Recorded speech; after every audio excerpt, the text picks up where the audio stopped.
여성은 독일이야말로 진짜 선진국이라고 믿고 있었습니다. 하지만 독일 회사에 다니는 친구도 독일인들도 한국에 대해 이야기합니다. 과연 이 여성에게는 어떤 일이 있었던 걸까요? 이 내용은 체코 여성의 사연을 재구성한 것입니다. 안녕하세요. 저는 체코의 수도 프라하에 살고 있는 빅토리에라고 합니다. 저는 프라하의 좁은 골목에 위치한 자그마한 카페를 운영하고 있어요. 저의 카페는 아침부터 손님들로 가득합니다. 이곳은 단순히 커피를 파는 곳이 아닌 사람들과 이야기를 나누고 그들이 활기찬 하루를 시작할 수 있게 해주는 공간이죠. 아침 7시 카페 문을 열기 전부터 준비할 일이 많아요. 신선한 원두를 갈고 갓 구운 페이스트리를 진열대에 올려놓습니다. 손님들이 좋아하는 다양한 메뉴를 준비하며 하루를 시작해요. 출근길에 들르는 단골 손님들이 하나둘씩 들어오면 그들의 얼굴을 보며 인사를 나누고 커피를 내립니다. 안녕하세요, 마르타. 멋진 아침이네요. 라며 인사를 건네면 마르타는 환하게 웃으며 대답합니다. 빅토리에 씨도 좋은 아침. 오늘도 역시 따뜻한 라테 한 잔 부탁해요. 이렇게 손님들과의 소소한 대화가 하루의 시작을 밝게 해줍니다. 제가 이 카페를 오픈한 것도 벌써 5년 전의 일이 되었네요. 그때 저는 체코의 회사에서 마케팅 업무를 담당하고 있었어요. 안정적인 직장이었지만 마음 한편에는 항상 무언가 허전한 느낌이 들었죠. 매일 반복되는 일상과 경쟁, 사무실의 회색빛 풍경은 점점 저를 지치게 했습니다. 어느 날 저는 퇴근 후 프라하의 거리를 홀로 걸었어요. 그날은 특히나 힘든 하루였고 마음의 위로가 필요했어요. 그러다 우연히 어떤 골목을 지나게 되었고 작고 아늑한 카페가 눈에 들어왔습니다. 호기심에 이끌려 그곳에 들어갔죠. 카페 안은 따뜻한 조명과 은은한 커피 향으로 가득했어요. 벽에는 손님들이 남긴 메모와 사진들이 빼곡히 붙어 있었고 작은 테이블들 사이로 사람들이 조용히 대화를 나누고 있었습니다. 그곳은 마치 다른 세상처럼 느껴졌어요. 저는 창가 자리에 앉아 메뉴판을 바라보며 잠시 생각에 잠겼습니다. 어떤 커피를 드릴까요?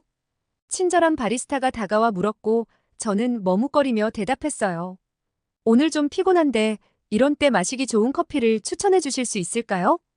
바리스타는 미소를 지으며 설명을 시작했죠. 그렇다면 오늘은 라테 마키아토를 추천드릴게요.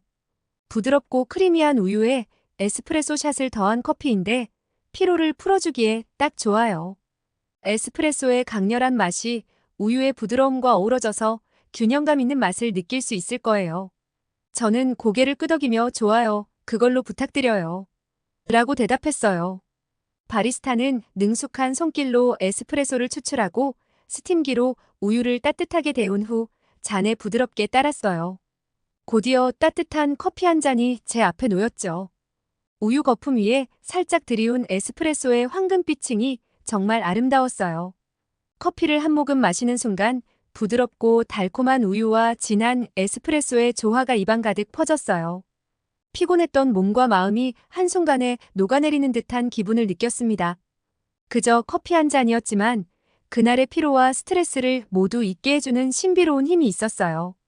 저는 문득 나도 이런 따뜻한 공간을 만들어 보고 싶다는 생각이 들었습니다.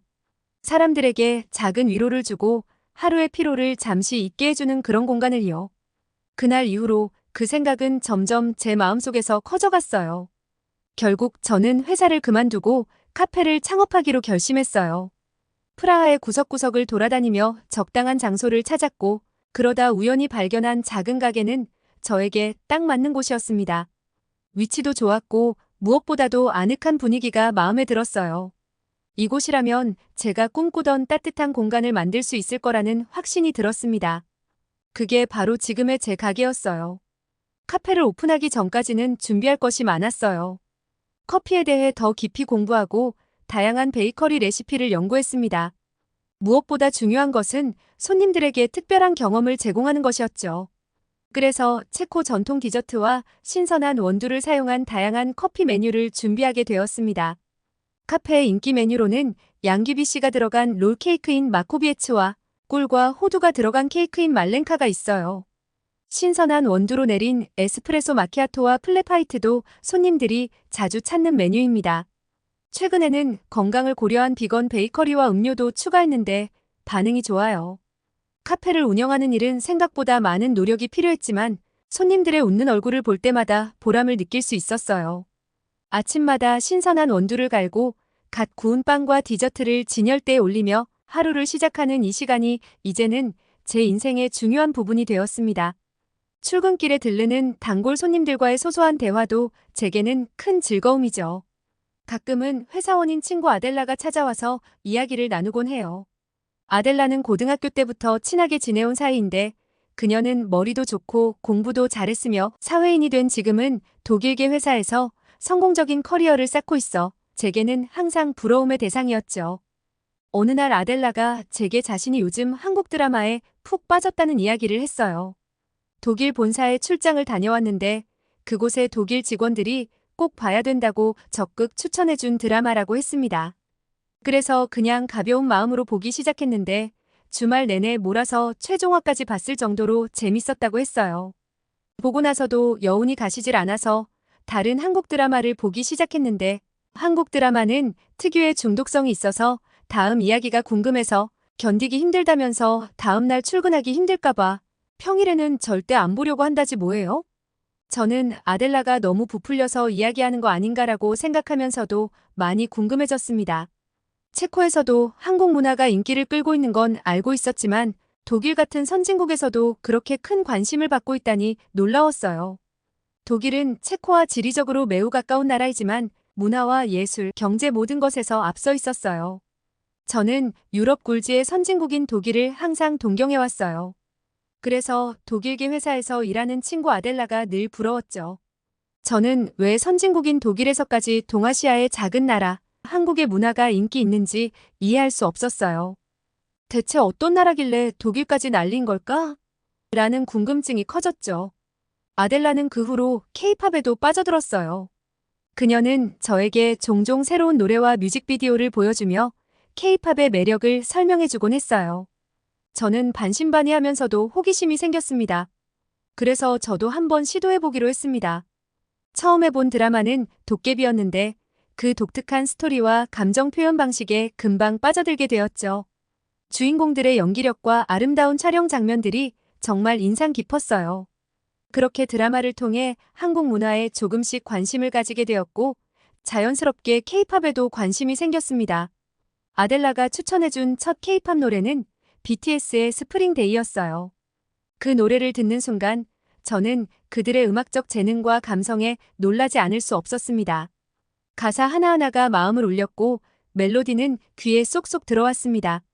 처음에는 그냥 재미삼아 몇 곡만 듣고 말 줄 알았지만 어느새 저는 BTS의 모든 앨범을 찾아 듣고 있었습니다. 그들의 춤과 무대 퍼포먼스는 정말 놀라웠고 팬들과의 소통 방식도 인상 깊었어요. 특히 그들의 프로의식과 열정이 마음을 울렸죠.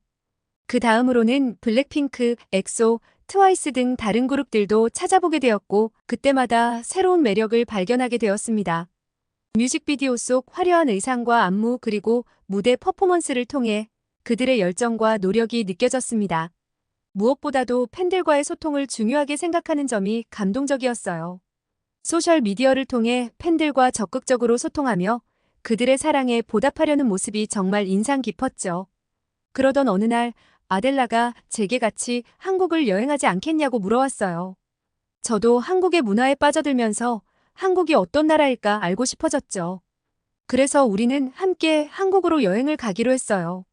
프라하에서 인천공항까지의 비행은 길었지만 아델라와 저는 설레는 마음으로 비행기에서 내렸습니다. 우리가 도착한 인천공항은 유럽의 어느 공항과도 비교할 수 없을 만큼 세련되고 현대적이었어요. 공항에 첫 발을 디딘 순간부터 우리는 그 차이를 실감할 수 있었죠. 입국 심사대로 향하는 동안 저는 주변의 안내 표지판과 직원들의 친절한 안내에 놀랐습니다. 입국 심사 자체도 매우 빨리 진행되었고 긴 줄에서 오랜 시간을 기다려야 하는 유럽 공항과는 달리 우리는 순식간에 심사를 마칠 수 있었어요. 이렇게 빠를 수가. 아델라가 놀라운 듯 말했어요. 독일에 출장 갈 때마다 경험했던 길고 지루한 입국 심사와 너무나 비교된다고도 했어요. 저 역시 그녀의 말에 동의하며 고개를 끄덕였습니다. 한국의 입국 심사는 디지털화가 잘 돼 있었고 자동 입국 심사대도 있어서 진행이 빠른 것 같았어요. 수화물을 찾는 과정에서도 놀라움은 계속되었습니다. 입국 심사를 마치고 수화물 수치대로 갔을 때 우리의 수화물은 이미 나와 있었어요. 정말 빠르네. 저는 감탄하며 짐을 챙겼어요. 유럽에서는 짐이 나올 때까지 오랜 시간을 기다려야 했던 기억이 떠올랐죠. 공항의 내부는 그야말로 현대적이고 세련된 디자인으로 가득 차 있었습니다. 곳곳에 첨단 기술이 적용된 시설들이 눈에 띄었고 공항 내의 편의 시설들도 놀라울 정도로 잘 갖추어져 있었습니다. 인천공항에는 심지어 로봇까지 있더라고요. 정말 멋진 공항이야. 아델라가 다시 한번 감탄했습니다. 저는 그 말을 들으며 한국의 발전된 모습을 실감하게 되었어요. 공항에서 숙소인 강남까지는 지하철을 이용하기로 했습니다. 한국 지하철은 유럽의 지하철과는 확연히 다른 모습을 보여주었어요. 역내의 청결함은 물론이고 각종 편의 시설과 안내 시스템도 매우 훌륭했죠. 티켓 발급기에서부터 개찰구까지 모든 것이 잘 정비되어 있었습니다. 지하철 내부도 깨끗하고 쾌적했으며 승객들을 위한 배려가 곳곳에서 느껴졌어요. 플랫폼에서 기다릴 때도 지하철 안에서도 열차가 언제쯤 도착하는지, 지금 내가 어디쯤 와 있는지, 어디에서 환승하면 되는지까지 외국인인 우리도 알기 쉽게 알려주는 안내 화면이 큰 도움이 되었어요. 한국의 지하철은 단순한 이동수단을 넘어 고객을 위한 다양한 서비스와 배려가 담겨 있었습니다. 유럽과는 정말 다르구나. 저는 조용히 혼잣말을 하며 한국의 발전된 교통 시스템에 감탄했습니다. 한국에서의 첫날 밤, 아델라와 저는 강남의 숙소에서 휴식을 취했습니다. 긴 비행에 지친 몸을 잠시 쉬게 하고 다음 날을 위한 에너지를 충전했죠. 아침이 밝자마자 우리는 본격적으로 서울 관광을 시작했습니다. 강남 근처의 여러 관광 명소를 둘러보며 한국의 현대적인 도시 풍경과 전통이 어우러진 모습을 직접 경험할 수 있었어요. 빌딩 숲 사이로 보이는 작은 한옥들과 공원들은 서울이 가진 독특한 매력을 그대로 보여주고 있었어요. 점심시간이 되자 우리는 근처의 작은 식당을 찾았습니다. 한국 요리를 직접 맛볼 생각에 기대가 컸죠. 메뉴판을 보고 여러 가지 음식을 주문했는데 모두 맛있고 양에 비해서 가격도 저렴해서 놀랐습니다. 특히 김치찌개와 불고기는 정말 훌륭했어요. 체코 요리와 비교해보면 한국 요리는 풍부한 양념과 신선한 재료가 특징인 것 같았습니다. 체코 음식은 주로 고기와 감자 중심의 담백한 맛인데 한국 요리는 다양한 양념과 재료의 조화로 깊은 맛을 내고 있었습니다. 점심을 먹은 후 저는 한국의 카페 문화를 체험해보고 싶어졌어요. 카페를 운영하는 저로서는 서울에 이렇게 많은 카페가 있다는 것이 놀라웠죠. 카페마다 모두 높은 퀄리티의 커피를 제공하고 있었고 공간도 넓고 여유가 넘쳤습니다. 좌석도 매우 편안해서 카페에서 오랜 시간을 보내고 싶은 마음이 들게 했어요. 특히 인상 깊었던 것은 키오스크로 결제를 하는 곳이 많다는 것이었습니다. 이렇게 하면 바리스타가 자신의 업무에 더욱 집중할 수 있겠다는 생각이 들었네요. 대형 카페에서는 손님들과의 대화보다는 커피를 빨리 제공하는데 중점을 두고 있었지만 작은 전문 카페에서는 바리스타와의 소통을 즐길 수 있었어요.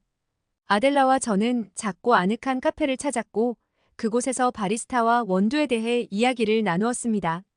영어가 능통했던 바리스타는 친절하게 여러 원두를 추천해 주었고 우리는 스몰 토크를 주고받으며 즐거운 시간을 보냈습니다. 한국에서는 바쁘고 방해받고 싶지 않을 때나 바리스타와의 대화를 즐기고 싶을 때 다양한 선택지를 제공해 주는 것이 정말 좋았어요. 다음 날 아델라와 저는 드라마 도깨비 촬영지를 방문해 보기로 했습니다. 드라마 도깨비는 제가 아델라의 추천으로 보고 한국 드라마에 빠진 계기가 된 작품이었죠. 우리가 첫 번째로 방문한 곳은 덕수궁 돌담길이었습니다. 돌담길을 걷는 순간 우리는 마치 드라마 속에 들어온 것 같은 기분이 들었습니다. 길을 따라 걷다 보니 돌담의 정취와 고즈넉한 분위기가 정말 환상적이었어요. 빅토리에 여기서 도깨비랑 저승사자가 처음 마주친 거 기억나? 진짜 멋지다. 아델라가 말했습니다. 돌담 안쪽으로는 궁궐이 있었는데 드라마 촬영지가 아니더라도 많은 관광객이 찾을 만큼 아름다운 곳이었어요. 다음으로 우리는 근처의 감고단길로 향했습니다. 이곳은 드라마에서 여주인공의 학교 근처라서 등하교 장면에서 자주 등장했던 곳이었어요. 이곳 역시 돌담 사이로 난 골목길이었는데 두 개의 학교 사이에 위치해 있어서 양쪽의 담장 모습이 다른 것이 독특했습니다. 비 오는 날 두 주인공이 스쳐 지나간 중요한 장면이 연출된 곳인데 제가 그곳에 서 있다니 감회가 새롭더라고요. 우리는 골목길을 배경으로 서로의 사진을 잔뜩 찍었어요. 그때 지나가던 몇몇 한국 여고생들이 우리에게 다가왔습니다. 그중 한 명이 한국어로 사진 찍어드릴까요? 라고 물었습니다. 비록 한국어를 이해하지 못했지만 영어로 사진이라는 단어와 그들의 몸짓 덕분에 우리는 그 의미를 알아챌 수 있었어요. 유럽에서라면 핸드폰이나 카메라를 낯선 사람에게 건네주는 것은 큰 위험이 될 수 있죠. 도난당할 위험이 크기 때문에 보통은 거절하곤 했습니다. 그러나 한국에서는 왠지 모르게 괜찮을 것 같다는 생각이 들었어요. 그래서 우리는 스마트폰을 여고생들에게 건네주었고 그들은 친절하게 우리의 사진을 찍어주었어요. 사진을 찍고 나서 학생들은 스마트폰을 돌려주었어요. 고맙다고 하자 까르르 웃는 귀여운 미소와 그들의 친절함과 정직함에 기분이 좋아졌습니다. 드라마 촬영지에서 즐거운 시간을 보낸 우리는 명동으로 이동해서 쇼핑을 하기로 했어요. BTS의 굿즈를 파는 전문 숍이 있다는 사실을 알았을 때 우리는 환호성을 질렀어요. 가게에 들어가니 팬심을 자극하는 다양한 굿즈들이 눈길을 사로잡았죠. 여기 너무 멋지지 않아? 디자인도 세련되고 정말 예뻐. 아델라가 흥분하면서 여러 가지 굿즈를 잔뜩 구매했어요. 그 후 우리는 명동의 옷가게들로 발걸음을 옮겼습니다. 사실 한국 드라마나 K-팝 스타들을 보면서 그들이 동양인치고 키도 크고 스타일도 뛰어나다고 느꼈었어요. 하지만 설마 일반인들까지 이렇게 멋질 줄은 몰랐거든요. 한국 사람들은 스타일도 좋지만 패션 센스도 멋진 것 같았어요. 한국에 와서 주변의 한국 사람들을 흘깃흘깃 보다 보니 저희도 그런 옷들을 입어보고 싶다는 생각이 들더라고요. 옷가게에 들어가 보니 심플하면서도 개성이 드러나는 디자인의 옷들이 가득했습니다. 이 옷들 정말 마음에 들어. 심플하지만 독특해. 저는 몇 벌을 집어들며 아델라에게 말했습니다. 설마 한국에 여행 와서 옷을 사게 될 거라고는 생각하지 못했었는데 결국 우리는 옷을 몇 벌씩이나 구매했습니다. 폭풍 쇼핑을 했더니 약간 허기가 지는 걸 느꼈어요. 명동에는 노점이 잔뜩 늘어서 있고 다양한 종류의 먹거리를 팔고 있었어요. 우리는 계란빵을 파는 노점을 발견했는데 하나 사서 먹어보니 갓 구운 따끈따끈한 빵이 너무 맛있었어요. 담백하면서도 고소한 맛에 반해 몇 개나 더 사서 먹었네요. 쇼핑에 빠져 있다 보니 어느새 해가 저물었습니다. 명동의 밤거리는 여전히 활기차고 사람들로 가득했어요. 유럽에서는 밤이 되면 거리의 분위기가 완전히 달라져서 긴장하고 조심해야 했지만 여기는 전혀 그런 느낌이 들지 않았습니다. 제가 선진국이라고 동경하고 있는 독일에도 공원에는 마약 중독자가 있고 시내나 지하철에서 소매치기를 당하는 건 일상다반사예요. 빅토리에, 한국은 정말 안전한 것 같아. 밤에도 이렇게 많은 사람들이 여유롭게 돌아다니다니 믿기지 않아. 아델라가 감탄하며 말했습니다. 저도 동의했어요. 가족 단위로 산책을 즐기는 사람들, 늦은 시간에도 혼자서 걷는 여성들, 이 모든 모습이 너무나 놀라웠습니다. 유럽에서는 상상도 할 수 없는 일이었어요. 한국의 치안이 이렇게 좋은 이유가 무엇인지 궁금해졌습니다. 나중에 웹에서 찾아보니 한국에는 곳곳에 CCTV가 설치되어 있고 철저한 순찰 덕분에 범죄가 줄어드는 것 같았어요. 그리고 무엇보다도 한국에 다녀온 외국인들이 입을 모아 이야기한 것이 한국인들의 높은 시민의식이었습니다. 서로를 배려하고 공공질서를 지키려는 노력 덕분에 이러한 안전한 환경이 만들어지는 것 같았어요. 저는 유럽이 한국에서 배울 점이 정말 많다는 생각이 들었습니다. 그리고 동아시아의 작은 나라라고 생각했던 한국이 왜 이렇게 빠르게 발전했는지 이해할 수 있었어요. 이런 나라야말로 진정한 선진국이 아닐까라는 생각이 들었습니다. 이렇게 우리는 한국의 안전한 밤거리를 걷고 한국 사람들의 높은 시민의식과 치안 시스템에 감탄하며 서울 여행을 마무리했습니다. 한국은 정말 제가 예상했던 것 이상으로 놀라운 나라였습니다. 프라하로 돌아온 뒤에도 한국 드라마를 볼 때마다 한국에서의 즐거운 추억이 계속해서 생각났어요. 그리고 다시 카페에서의 일상으로 돌아온 제게는 특별한 일이 생겼습니다. 어느 날 한 단골 손님이 커피를 마시며 물었습니다. 빅토리에 요즘 무슨 일이 있었어요? 무척 행복해 보여요. 저는 한국 여행을 다녀온 이야기와 한국이 얼마나 멋지고 특별했는지를 열성적으로 이야기했어요. 손님들은 감탄하며 고개를 끄덕였습니다. 한국이 그렇게 좋다니 가보고 싶네요. 그때 저는 자기도 모르게 한국을 홍보하고 있었다는 것을 깨달았어요. 정말 추천해요. 기회가 된다면 꼭 한번 가보세요. 아델라와 저는 다시 한국에 가기로 약속했어요. 카페의 분위기는 한국 이야기로 한층 밝아졌습니다. 손님들은 제 경험을 통해 한국에 대한 관심을 가지기 시작했습니다. 한국 여행의 추억은 저에게도 그리고 카페의 손님들에게도 새로운 영감을 주었네요. 언젠가 다시 한국을 방문할 날을 고대하며 그때까지 한국 드라마와 함께 한국에 대한 그리움을 달래보려고 합니다. 저의 이야기는 여기까지입니다. 여러분 빅토리에 씨의 이야기 어떠셨나요? 오늘은 독일이나 유럽이 선진국이라고 생각했던 체코 여성이 친구를 통해 알게 된 한국에 매료되어 자기도 모르게 한국 홍보대사가 되고 있다는 고마운 사연이었습니다. 정말 좋은 것은 일부러 알리려고 하지 않아도 저절로 퍼져나간다고 합니다. 세계 곳곳에 이런 홍보대사들이 더 많이 늘어나기를 바랍니다. 매일매일을 감동적인 이야기로 채우고 싶은 감동 다이어리였습니다. 또 좋은 이야기로 찾아뵙겠습니다. 시청해주셔서 감사합니다.